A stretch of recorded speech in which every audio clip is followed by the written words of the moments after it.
So I want to talk today about amniocentesis.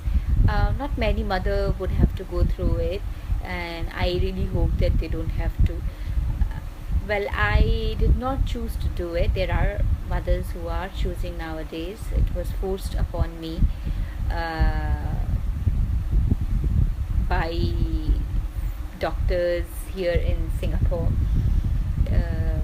My so the story starts like I conceived, and then I did my all checkups and everything was fine. I did my Down syndrome test for my baby, that is called NT test, that everybody goes through, and I was considered to be a low risk mommy, which I was happy about. Of course, we didn't have any history of it, so there was no point that I should be worried about.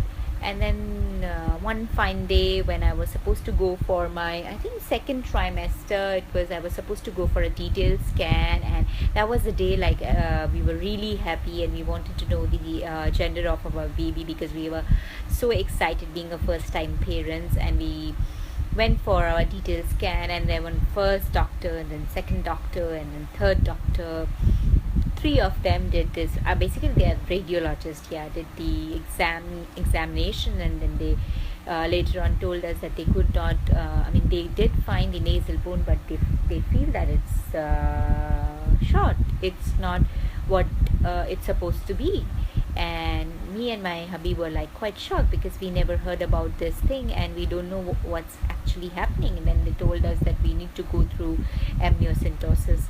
So I was going through the information available in internet and all the YouTube mommies who have given videos about it. It really helped me to boost my confidence because I was like crying the whole time. I was so sad, I was so depressed. They told me that I have to go through this exam, and if the result came bad, then of course I have to go for abortion, because that means that my baby might be carrying some chromosomal defect. And because we don't have much of a time, and the legal time in Singapore is 24 weeks when you can go through abortion, and I think I was 20 weeks, 2021, I'm not exactly sure. And so they told me that I don't have much of a time, so I must do it ASAP. And there are other tests available where they just take your blood and then they can determine, but that's not like 100% result. So they scared me by saying that if you go through that and if the results are not 100%, you don't have time to take a chance, or you don't have time to go through this test amniocentesis once again, because it's going to take 1 month for the result to come out, and I have very anyways. And then after that I had to sign a paper that if I go through this procedure, then if there's a miscarriage, then it's my responsibility. So imagine, like, I was in a place where either miscarriage or abortion. I was like totally shattered. Me and my hubby were like totally, we don't know what to do. It was a horrible time for us. Anyways, I did the exam.